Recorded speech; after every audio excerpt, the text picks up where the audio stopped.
Welcome to the Real Estate Guys radio program. I'm your host, Robert Helms. You can be an investor on the side, you can be an investor full-time, you can work for someone else, or you can work for yourself. Today, we're going to attempt to make the case for entrepreneurship, and we've got two amazing guests on the Real Estate Guys radio program.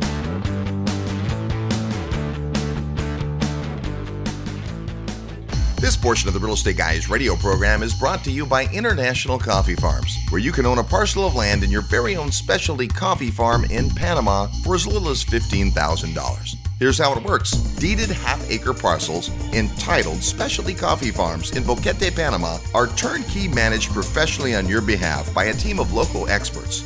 Sustainable average income is estimated at 12%, and cash flow can begin within 12 to 15 months from the date of your parcel ownership.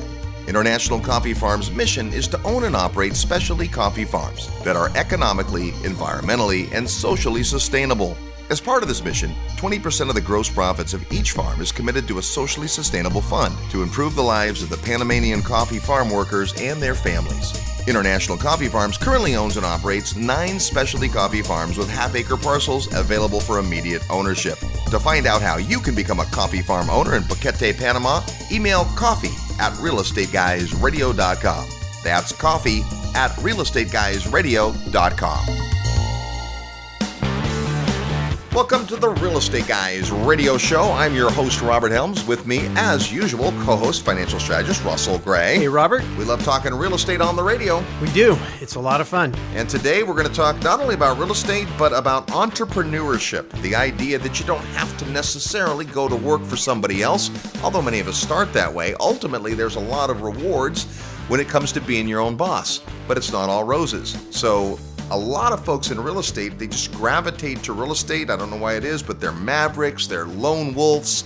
And we see that, right? We see people get into the business, brokers and lenders. And then there's the folks who are paper pushers and make great employees, and they work at the home inspection company, or they work at the title company, or they work for an attorney. And it's not right or wrong. It's all about you and your lifestyle and what makes sense for you. Yeah, it really is. I think the person who does the best job describing the mentality, the differences, is Robert Kiyosaki. Yeah. He talks in Rich Dad, Poor Dad, and he first introduces the cash flow quadrant, which he goes into greater detail in the cash flow quadrant, the E and the S, the employed person, the self-employed person, on the one side of the quadrant that think a certain way and behave a certain way, and then the people on the B and the I side, which are the business owners and the investors. And, you know, the argument from Tom Wheelwright is that all of the tax benefits, all of the opportunities really accrue to the people over on the right side of the cash flow quadrant, the business owner and the investor.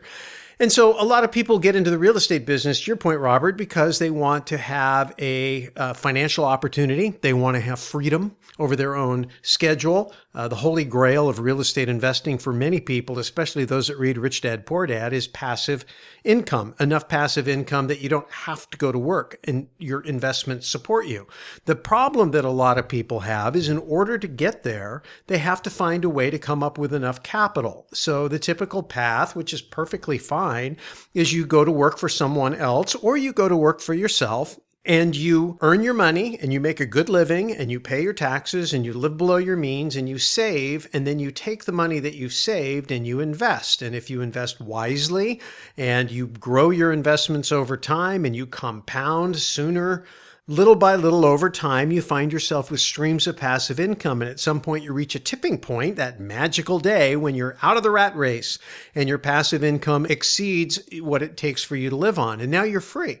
You're not done, but now you're free. You don't have to work for somebody else. You don't have to trade time for dollars. What you do now is you spend all your time and effort in continuing to grow that portfolio, or what I would call feed the goose that's laying the passive golden eggs. Right. And I'm going to find a way to build that thing. So the investor mindset and the entrepreneur, the business owning mindset, are very similar. It's just that you're applying your efforts in slightly different ways. Right, and it's perfectly fine if you want to have a great job and work for someone else and not have any of the headache of owning your own business and having your real estate investing on the side be kind of your foray into that. No problem with that. For many of us, we get to the point where we're successful enough as real estate investors that we think, gosh, I could do this full time.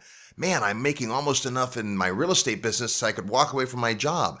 As soon as those thoughts start, well, then maybe entrepreneurship is for you. I'll tell you what, it's not for everybody. Not everybody can rely on themselves to create everything that needs to be created, to make the rain, if you will.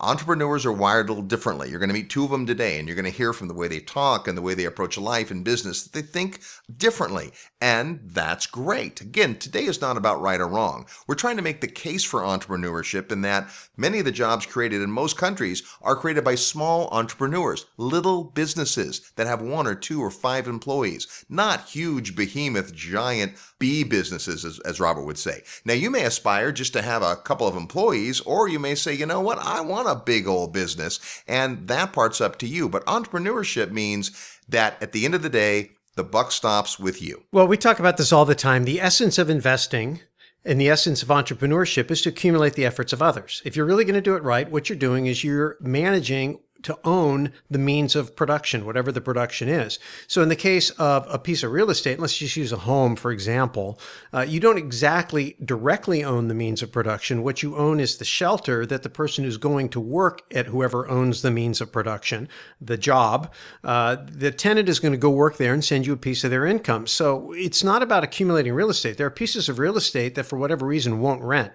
There was a period of time back at the bottom when in Detroit, they were giving houses away. Literally just to cover the property tax. You could buy a home that cost, tens of thousands of dollars to build for $2,500, $500 in some cases. And on the other side of the equation, back when the huge boom was happening in Las Vegas, people were buying houses in an investment who never had tenants for years. They just bought a house, and 2 years later, it was 3 times the price, and they sold it, and they thought they were real estate investors. Yeah, so, it goes down to this notion. So when you think you're a real estate investor and what you're doing is flipping an asset, and at the end of the round trip, you end up with a pile of cash, that's not really an investment. That's a speculation, if you will. You're buying low, selling high, and in some cases, at least with real estate, you have the option to add value, like being a developer or redeveloper, rehab, or whatever you call it. That's fine because you've actually added value. The folks you were talking about back in Las Vegas, and we did some of this, right? So, we're not pointing fingers at anybody. It's intoxicating when you have a chance to do it. In the market, every once in a while, I'll give you a chance to do it. Those are great days. Yeah, but you can buy a property for, $120,000, sit on it for a year and sell it a year later for $220,000. And that $100,000 is all equity. And you've only got maybe $25,000 or $30,000 into the deal. You've quadrupled your money. And so that's pretty impressive. It's like, wow, why would I want to bother to mar up the property with a tenant who's, going to mess it up? I can sell it pristine new a year later.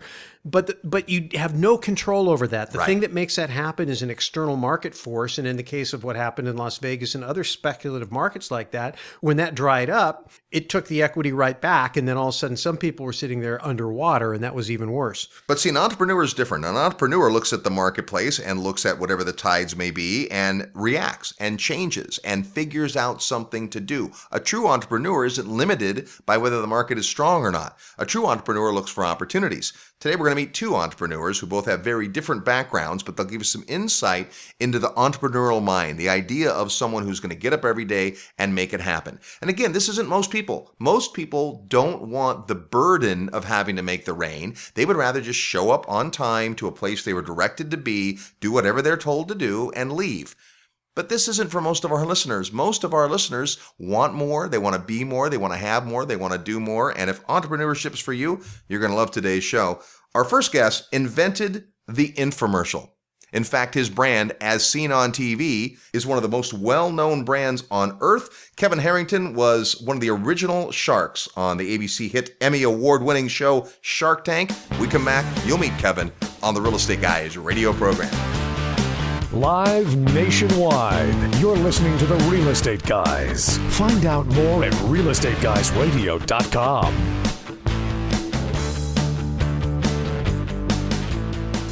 Forbes rated Memphis the best cash flow market in the nation. And our good friend Terry Kerr at Mid-South Homebuyers has been the premier turnkey rental property provider in Memphis for over 13 years. With an A+ rating from the Better Business Bureau, Terry has renovated over 750 houses. Real Estate Guys listeners have snapped up hundreds.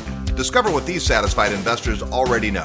Mid-South's properties are completely renovated with a 1-year warranty and a lifelong rental guarantee.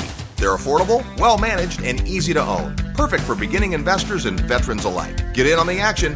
Contact Terry and his team via email at midsouth@realestateguysradio.com. Worldwide demand is making coconuts one of the highest yielding cash crops available today. Coca-Cola, Pepsi, and many high net worth individuals have invested billions of dollars into coconuts for strong growth and solid long-term income. Yields could be as high as 18% or more per year. Capital appreciation and exceptional income for up to 60 long years could be an absolutely brilliant investment to pass on to future generations.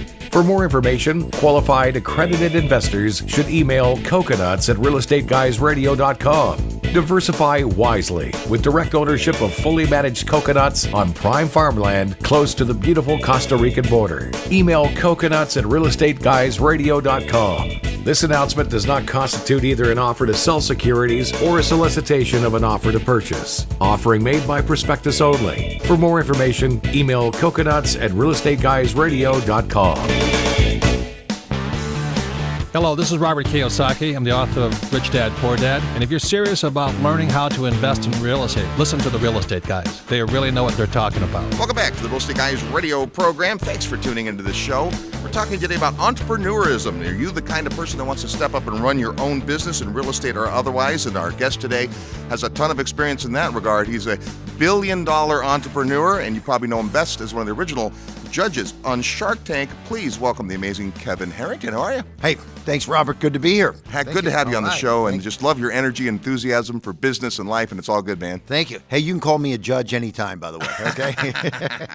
Well, hey, let's talk about that, because this whole idea of Shark Tank today is, it's ubiquitous. 10 years ago, this thing started, but you were right there at the beginning. How did that all come about? Yeah, so I got the phone call from Mark Burnett. I say that I had decided back in the right around that time I was raising my own profile as an entrepreneur, because I had created Tony Little's brand, and I did Jack LaLanne's Juicer, and we did Billy Mays, and I was working with George Foreman and some amazing people creating their products, but nobody knew who Kevin Harrington was. So I started putting out books and content. And I say, if anyone out there listening is an entrepreneur, whether you're in business for yourself or real estate business, whatever it might be, you got to raise your profile to get yourself positioned in the marketplace. So Mark Burnett was watching a lot of what I was doing and posting and books and radio, by the way, talk shows, okay? So it all kind of started right there. I started doing a lot of shows. I had a book that just came out, and Mark Burnett called and said, hey, come on out. I'm doing this new show called Shark Tank. Do you want to be on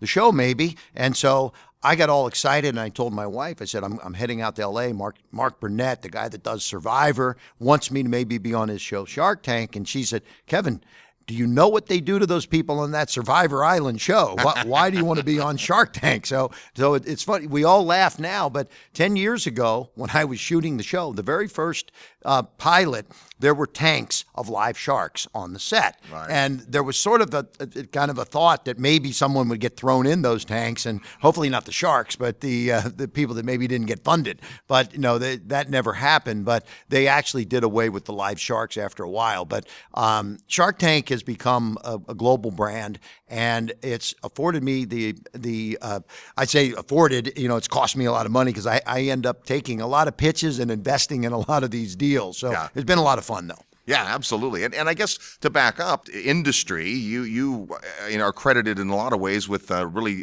kind of coming up and being the pioneer of the long format television program, otherwise known as the infomercial. Yep. And that completely revolutionized sales and television. I was watching Discovery Channel back in 1984, and all of a sudden Discovery went dark for 6 hours a day. When I called them, I said, what's the problem? Is there a technical issue with my channel or my distribution here? And they said, no, it's only an 18-hour-a-day network. So I said, well, let me put some products on there during that 6 hours of downtime. And we weren't putting 1-minute spots on. Right. We were putting 30-minute shows. And that was the beginning of the industry really back in the early 80s. So, we did, we pioneered the kitchen categories and the fitness categories and the fishing. We did the first golf infomercial with a product called the Medica. So it was a lot of fun because, when you think about it, how are you going to sell a $150 golf club effectively, right? Well, with an infomercial, we brought in Davis Love and Al Geiberger, and we had all these amazing testimonials of golfers that were lowering their score. And it was an unbelievable breakthrough in the world of golf, and that became a huge multi-$100 million success. So the rest is history. Beauty products, anything that has any kind of a magical transformation in a 30-minute show can be a very powerful product and an opportunity for people to sell their goods. I think it's also a great example of an entrepreneur recognizing a void or a vacuum or a need in the market. I mean, that's a great story. There's nothing on. Let's put something on that monetizes to some degree.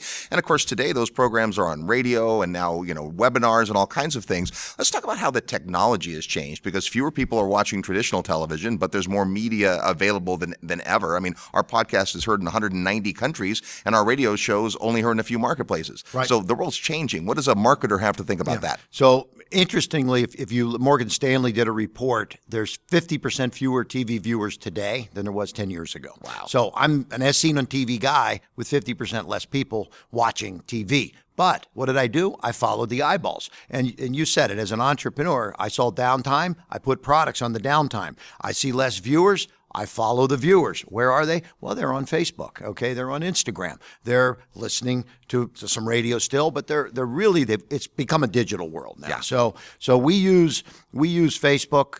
We use the social media channels. We use influencers, but we also have had to shorten our selling processes, because the old days of 30-minute shows, you can't put 30 minutes on Facebook and think people are going to be sitting there tuning into that, right?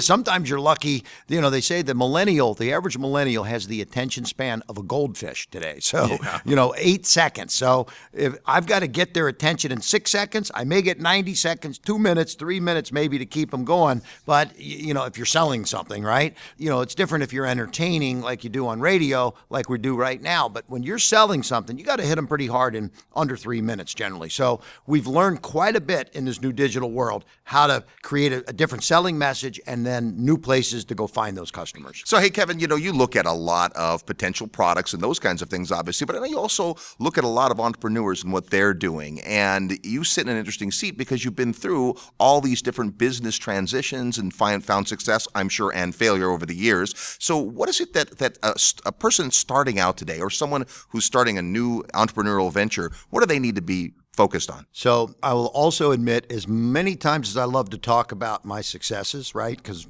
I'm deep down, I'm a salesman in my business and getting new deals and things, right? But I fail more than I succeed. So I will just lay that out on the table. I'm an entrepreneur. And my business model is to do 20 projects a year and hit on 1 out of 3 to 1 out of 4 of those, which means I might fail 15 out of 20 times, but the 5 that I made successful are huge hits, or I try to make them huge hits. So I try to fail fast, fail cheap, get the losers out of the way, and then focus on the winners, and then ramp those up and really hit them hard. So when we get a winner, we take it in all channels of distribution, from digital to TV to radio to print to catalog to live shopping to international distribution to retail stores. Yeah. And so we may lose 20 grand on a loser, but then the winner goes 10, 20, 30, 40 million. So we can handle losing 10 times if we focus on the winners. So I think entrepreneurs today need to understand failure is part of your day-to-day. Get the failures out of the way. And Winston Churchill said it best, that success is being able to go from failure to failure without the loss of enthusiasm. Okay, so it's tough to think about getting enthused about failing, but when I fail, I say, well, okay, I'm going to fail, 3 out of 4 times. Got 3 out of the way. Now I'm ready for my winner. But the other thing that I would say to the entrepreneurs listening right now, besides understanding the failure situation, because in the beginning I had a hard time with it, and it would really tear me down when I would put so much time, effort, and money into something that just bombed, and I would just scratch my head like I can't understand it, because sometimes you get so excited about something and then it fails. So, but you got to cut it, move on, and focus on the winners. But you also need to surround yourself with a great dream team. A group of experts. I mean, I'm here in Las Vegas, and I have my lawyer is here because there's going to be deals. I've got people pitching me. We're going to do deals on the spot right here in Las Vegas. So I've got finance gurus, I've got legal gurus, and people that help mentor me, because in the old days, I chased the deals and then sometimes didn't get the right structure on the deals. And I'd find myself getting cut out of some deals because there were some legal things that weren't done right. So if you get a good team around you, it's, do the deal, but make sure you got the long-term aspect of it where you get paid the way you deserve to get paid. So it's important to have these experts around you. And I think a lot of times entrepreneurs try to do too many things themselves. So that would be my second tip of the day, Robert. How about that? That's awesome advice. Great stuff. You know, the world is changing and we have to keep up to date and we have to take those failures and learn from them. And at the same time, there's so much opportunity. How is it that you are able to say no to things that you think might be good in order to make sure the winners are the ones you really focus on? So saying no sometimes is difficult. I mean, I admit a lot of times I'll put myself in the shoes of the person with their business and think, what can I do to help them, or how can I, be involved in this? So ultimately, what I sometimes will do is I have a team of folks, and so we will sometimes convert something from a partnership over to a service agreement. So at the end of the day, I provide a lot of advice and mentoring, and some of it I do for free as a give back to the entrepreneurial community, and other times I'll do it for a fee and bring my team in, and we will say, look, you want to venture, you're looking for capital. You need to get further along before we're even interested. So let us help you take it to the next step. So I mentor a group called the CEO. It's the Collegiate Entrepreneurs Organization. They're a nonprofit group based out of the University of Tampa that I'm on the board of their entrepreneurship program there also. But they're on 270 campuses around the United States. Wow. So I'm a mentor to all 270 of these chapters. So this is a day-to-day thing that keeps me hopping and having some fun with a lot of young entrepreneurs, great ideas. But it's my giving back to society and the entrepreneurial community, I think. But, I think Zig Ziglar has a saying, and I've talked to the Ziglar family recently about Zig's assets and what a great guy he was, one of the greatest motivational and sales trainers in the world, 38 books or something like that in dozens of countries and languages around the world. Zig said, if you want to be successful yourself and get what you want, help enough people get what they want. And so I'm kind of that's one of the modes that I'm in right now is, I do a lot of things for my own business and grow that, but then I also give back to the entrepreneurial community through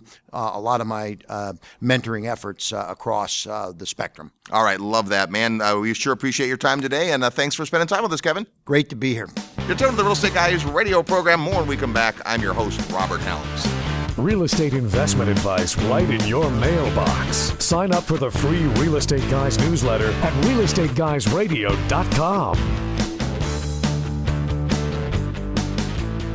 Hi, this is Patrick Donahoe, CEO of Paradigm Life. Wall Street and banks spend billions of dollars per year in advertising with the goal to convince you that they are the solution. But take a look around. None of their advice has worked. If you're listening to this, odds are pretty good that you're already a real estate investor, or at least becoming one. So why do you do it? Is it to hedge inflation, the tax benefits, or maybe it's to get your money away from Wall Street?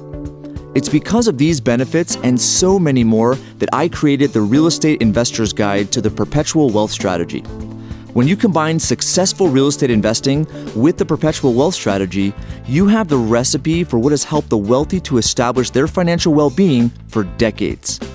You can download the Real Estate Investor's Guide to the Perpetual Wealth Strategy today by clicking the Resources tab on the Real Estate Guys Radio homepage. Don't wait, go download it now. Ranked by Forbes as one of the fastest growing cities, Orlando, Florida has a big and diverse economy, yet still features affordable rental properties that cash flow. Our boots-on-the-ground turnkey provider, Greg Bond, at Greater Orlando Homebuyers, can show you how to start generating cash flow today. He just wrote a special report to help you discover the magical market of Orlando. Request your free copy today. Send an email to orlando@realestateguysradio.com. That's orlando@realestateguysradio.com.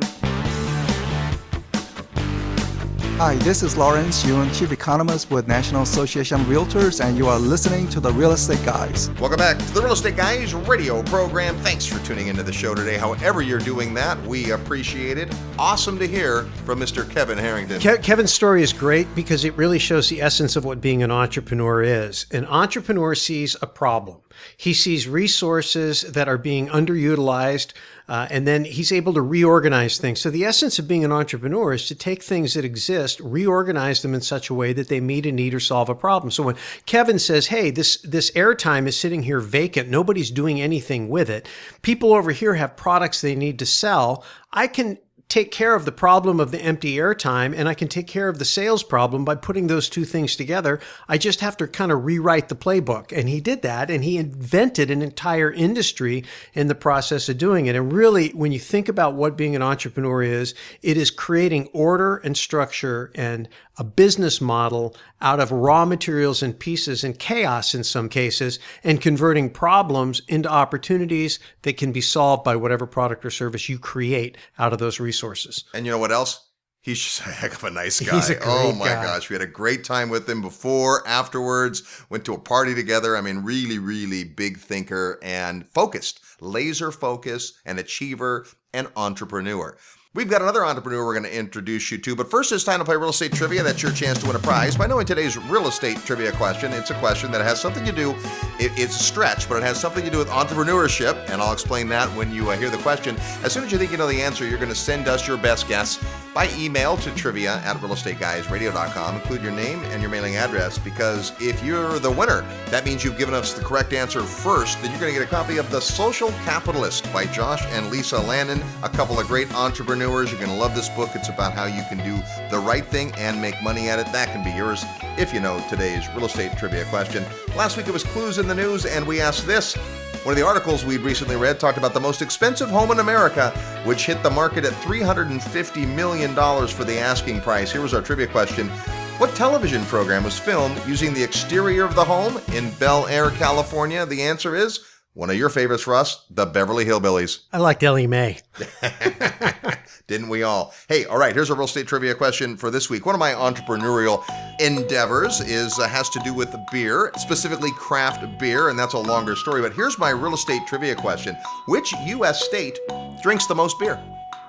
Which U.S. I don't know if it's entrepreneurs that drink the most beer, but it might be. Maybe they drink whiskey. Anyway, which U.S. state of the 50 states, which occupants drink the most beer per capita? If you think you know or just want to take a guess, it's worth a copy of The Social Capitalist, a great book by Josh and Lisa Lannon. Send us your best guess to trivia@realestateguysradio.com. Include your name, the answer to the question, and your mailing address. That's today's real estate trivia question. You know, Josh and Lisa are a couple amazing entrepreneurs, and entrepreneurism isn't for everybody. Is it for you? That's the question. The things that you can do. In real estate, there's lots of different ways to be an entrepreneur. You can just grow your investment business to the point where it's your full-time gig. I had that for a long time. I was still selling real estate, which wasn't really a job because it's 100% commission. It was being a business owner and making the rain and making your own hours and all that kind of stuff. But I saw the path through investment real estate to say, hey, I may not want to work this hard forever. I may want to have property that pays me whether I get out of bed or not.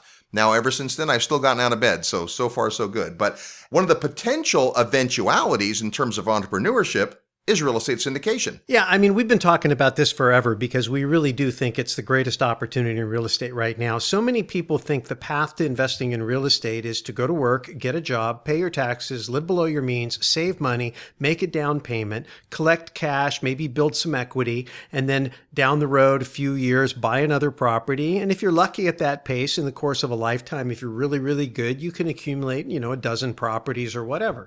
And if that's your aspiration, wonderful. And you can become fabulously wealthy, at least to the point where you have plenty of money coming in every month and you don't have to worry about anything. And that's great.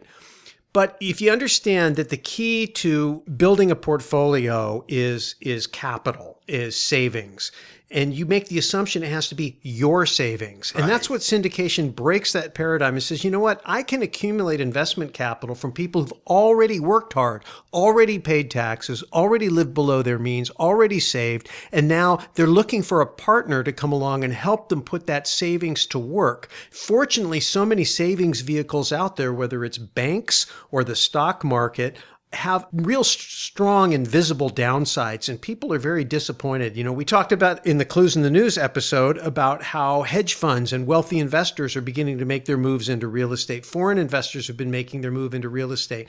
And it's this idea that money is looking to get into real estate. So when you look at that, we said, shoot, you've got all these people out there who know how to buy houses, buy apartment buildings, run real estate, build things, fix them up, operate them, turn a profit. And the only thing holding them back from doing more is working capital. And it used to be that you would just go get bank loans. But when the bank lending dried up, it was like, wow, here's a big opportunity for private capital. Of course, following that up, what happened is the Jobs Act came out and the government saw the same thing, maybe not necessarily in real estate, but said, hey, the marriage of capital to opportunity is broken right now. We got to take those barriers down to get this thing moving. And then that's where we talked about in September of 2013, when the new regulations finally were issued by the SEC that said that people could go out and advertise to wealthy people, accredited investors, to invest in what we call private placements. That's the essence of what syndication is. So the guy that you're about to hear about came to our seminar, learned how to do that, has been actively going out and doing that. And it's been really fun to watch someone go from being a student to actually going out and putting it into place and raising many millions of dollars and helping a lot of people along the way. We first met Dave Zook back in 2012 on the Investors Summit at Sea, and since then he has syndicated real estate in multiple countries and raised more than $40 million. He's a published author and the owner of several small businesses, making him a great entrepreneur. When we come back, we'll say hello again to David Zook on the Real Estate Guys radio program. Hi, I'm Mark Victor Hans. You're listening to The Real Estate Guys. If you want to expand your consciousness, expand your wealth, expand your future, and have more delight and excite in your future than in your past, keep listening to The Real Estate Guys. Welcome back to the Real Estate Guys radio program. Thanks for tuning into the show today. We're making the case for entrepreneurism. Is it for you? Do you want to be your own boss? Lots of reasons to consider being an entrepreneur and returning to the Real Estate Guys radio show. Let's say hello to real estate investor, syndicator, and entrepreneur Dave Zook. How are you? Hey, Robert, I'm doing good. Thanks for having me on the show again. Absolutely. Always good to check in and see what's happening with you. You've got your fingers in a lot of pies these days. I do. It's a busy time, but it's also a fun time. I'm just doing what I was created to do. Awesome. Now, you guys just closed on a pretty cool office building, and folks that heard the interview we did with you earlier this year know that you do a lot of apartment buildings, some international resort investing, but office is rather new for you.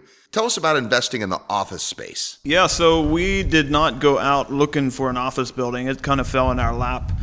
My partner Gary had his property management team in this same building for about 2 years, and it came up for sale. And it was the owner was a group out of New Zealand, and they didn't seem to have their fingers on the pulse of the market, and the rents were well below market, and it sort of just fell in our lap. So it was a deal that was there. It made a lot of sense. While we're not office guys, it was a good, solid cash flow deal, and it had a real value add component to it. So we said, sure, why not?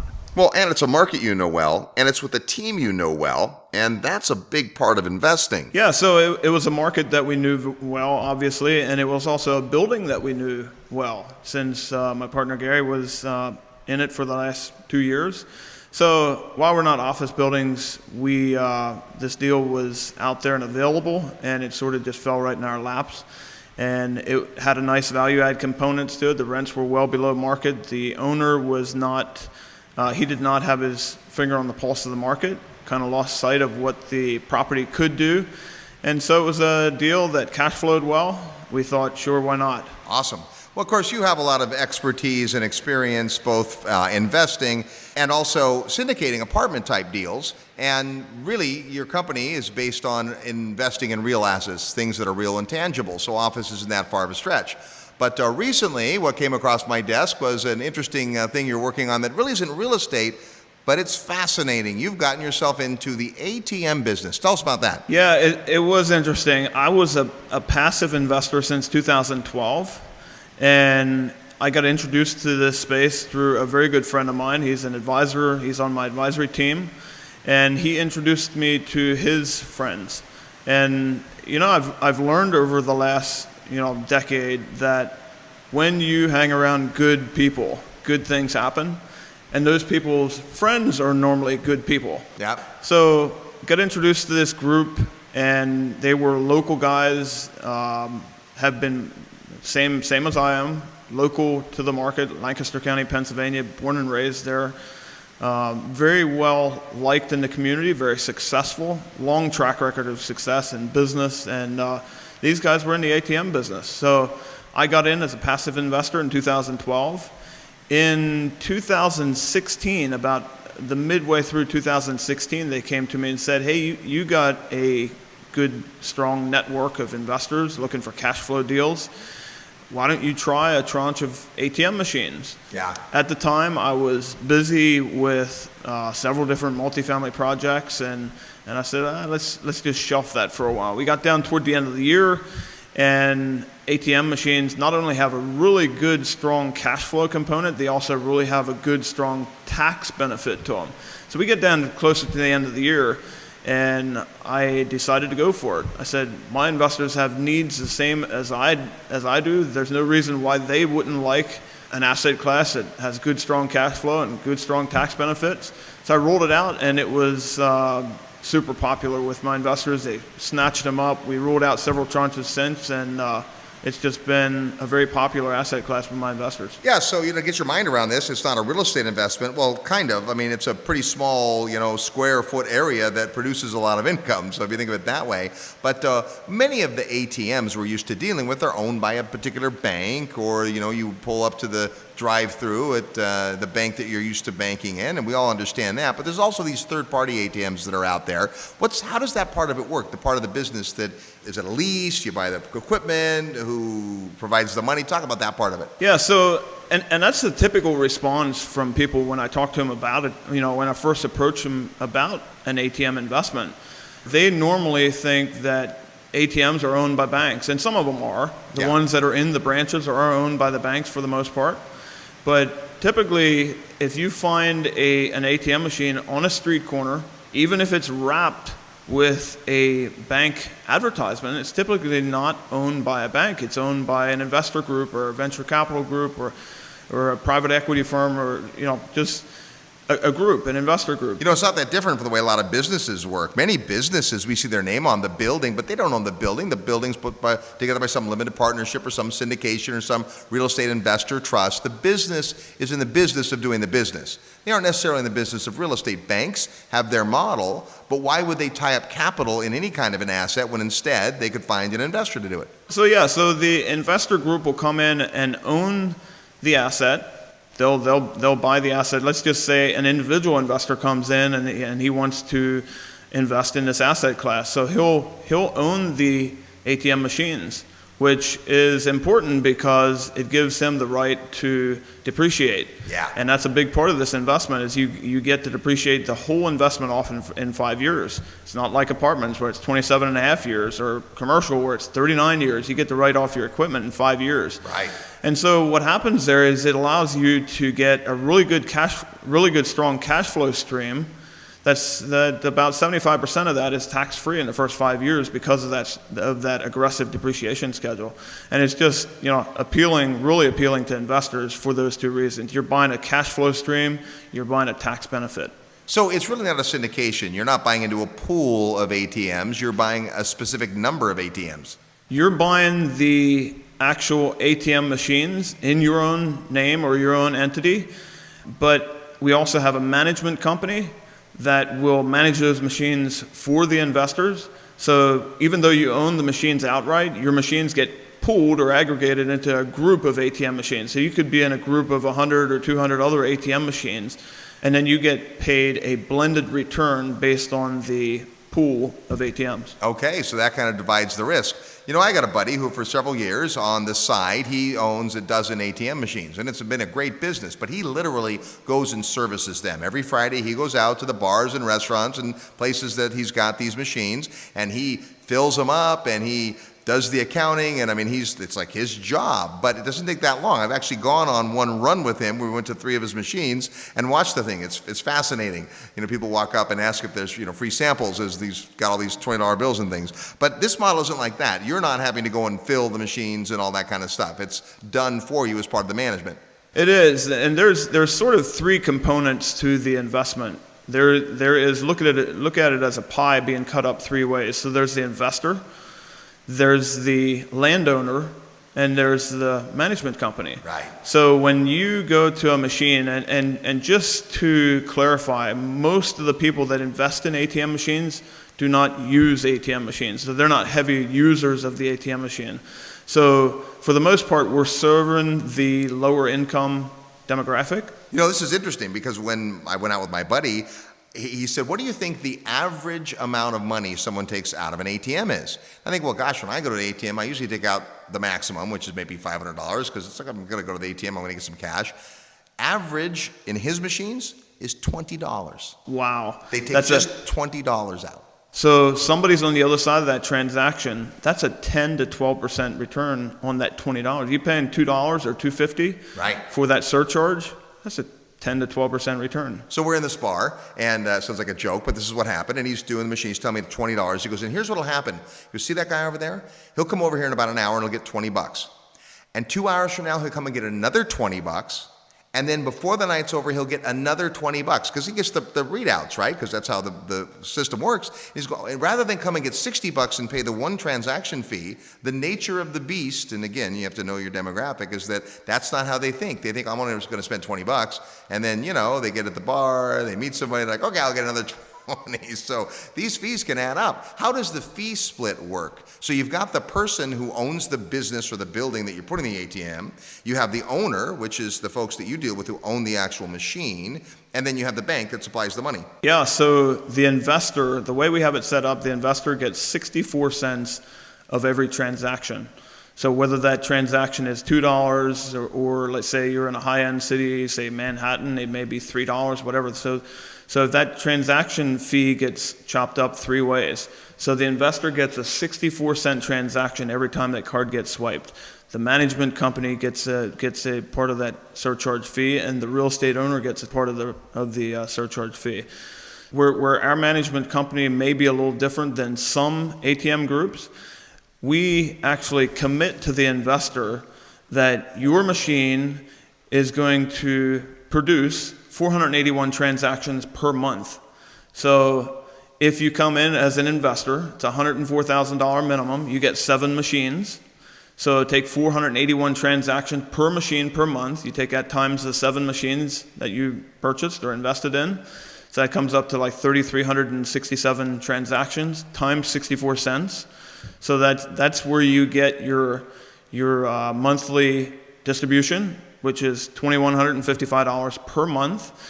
And here's where it gets interesting, and here's where we can say to the investor, look, don't expect a $3,000 distribution month 1 and then a $1,500 distribution, or if it's in a high tourist area and it's off season, you might go down to $1,000, and in a high tourist season goes back up to $4,000 a month. Right. No, it's not only a blended return, but your return is the same every month. So you get a $2,155 per month. If your machine doesn't produce 481 transactions, the management company will step in and they'll put that floor in place, and they'll come up with the difference. If you're in high tourist season and your machine produces 1,000 transactions, the management company keeps the upside. So that way we can go to the investor and say, look, you can get a distribution you can count on in your account every month. It's the same, stays the same, and you can expect to see that return for the life of the contract, which is 7 years. Well, and then the management company has incentive to make sure they're picking the right markets and going into places where there's demand and so forth. And for many investors, having a return they can rely on is more important than having a lot of upside. And yet at the same time, you marry that to the tax benefits because it's an asset that's depreciated over a shorter period of time. That could be right for definitely some investors.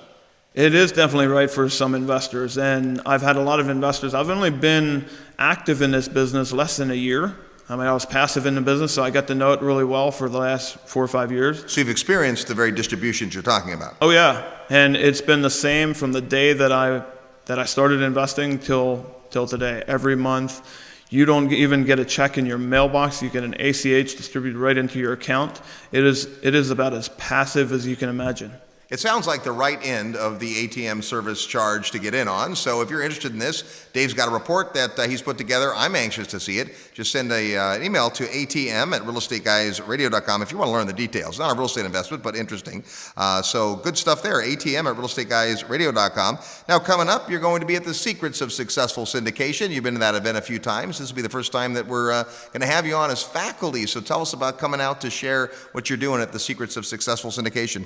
You know, when I think back a couple years ago when I was at my first Secrets of Successful Syndication event, and then I fast forward to September when I'll be on stage with you guys and adding value to the group, you know, sometimes I got to stop and almost pinch myself. I can't, it's been an interesting journey for sure.